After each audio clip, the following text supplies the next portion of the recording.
Olá, novamente aqui em nosso canal para os assuntos tanto de psicanálise quanto assuntos diversos.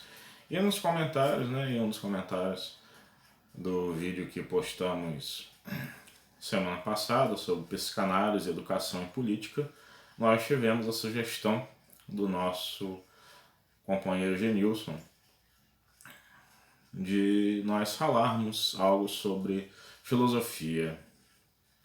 Ele diz que o YouTube está carente, de assuntos tangentes à filosofia, à sua construção histórica e à filosofia na Antiguidade Clássica.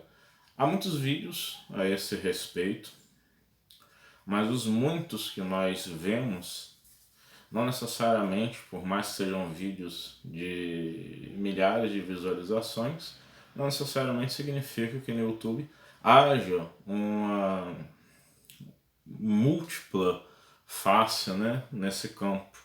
E muito pelo contrário, muitos desses vídeos, outros que nós vemos, eu vejo e aprendo também com eles, depois vão se desdobrando, como o nosso próprio canal aqui, de psicanálise e assuntos diversos, não ficando somente em um único assunto. Mas hoje vamos falar aqui do início, como começou a filosofia, onde ela surgiu e qual a sua construção na história da humanidade. A filosofia surge, segundo Aristóteles, no livro primeiro da Metafísica, com Tales de Mileto. Mas aí a gente pensa, o que ocorreu antes de Tales de Mileto? Não havia pensadores, não haviam teorias. Enfim, por que Aristóteles coloca, e isso na história da filosofia é quase que uma unanimidade, do início da filosofia com esse filósofo chamado filósofo pré-socrático, o Tales de Mileto?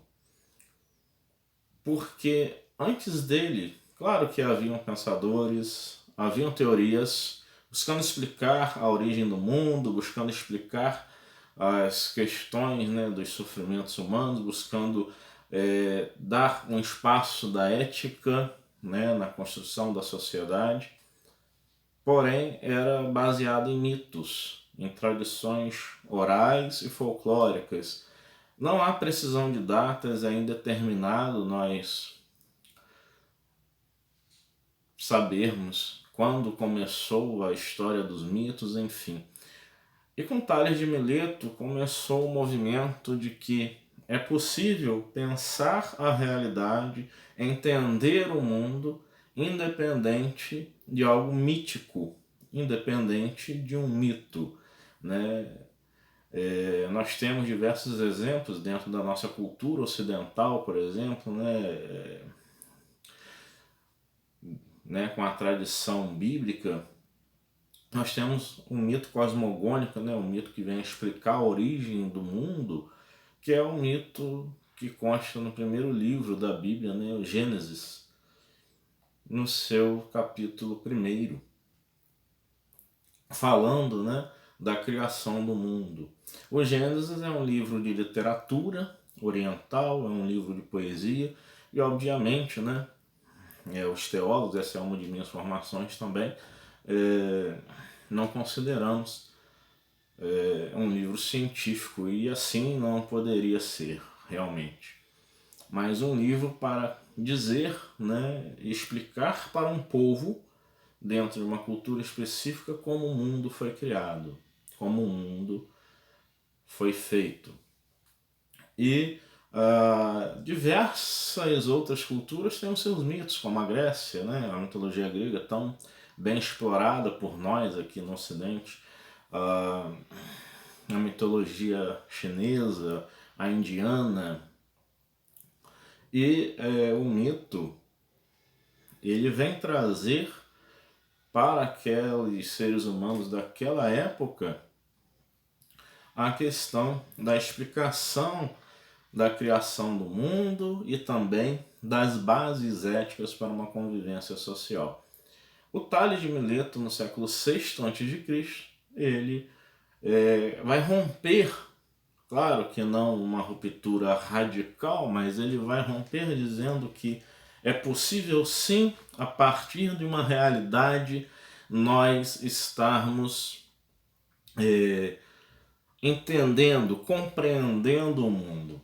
E aí ele vai buscar, né, na physis, daí a nossa palavra física, nas causas da natureza, na natureza, né, nas causas naturais, a explicação para os eventos humanos. E nós podemos falar de um período filosófico-científico, para não dizermos, né, exatamente a ciência em si mesma.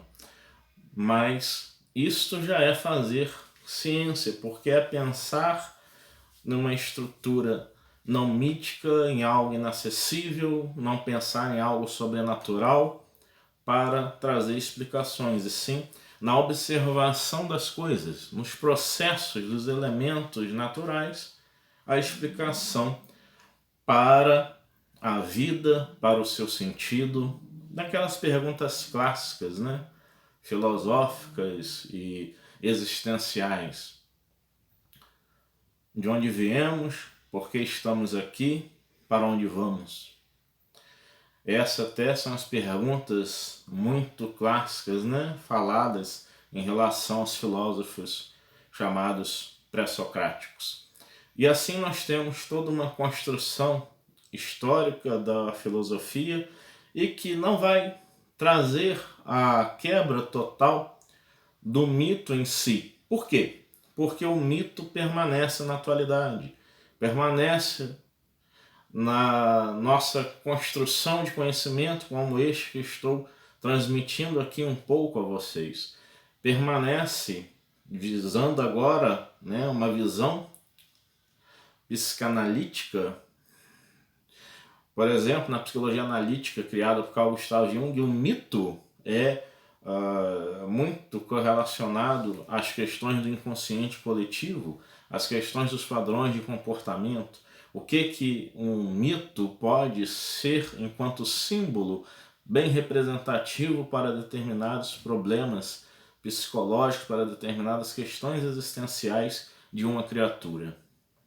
Então nós vemos que o mito ele é realmente uma função ainda presente na vida humana, mas não considerado como a verdade, não considerado como uma realidade, mas apenas como base de estudos para algo maior, digamos assim. E isso também é filosofar, e é estudar o comportamento humano. Isso não faz parte só da psicologia, da psicanálise, uma sociologia comportamental, da antropologia, mas da filosofia, né, enquanto si mesma, já que a filosofia ela é a mãe, né, de todas as ciências, ela é esse primeiro passo para a construção dos mais diversos ramos do conhecimento humano.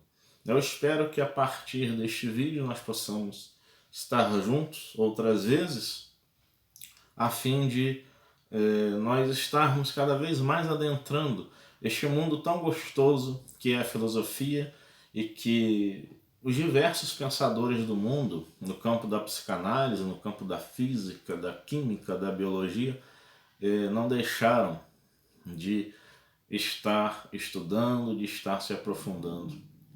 Fiquem bem, que nós tenhamos, né, um bom dia, uma boa tarde, uma boa noite, né, muito boa, e que possamos estar filosofando juntos mais vezes. Fiquem bem.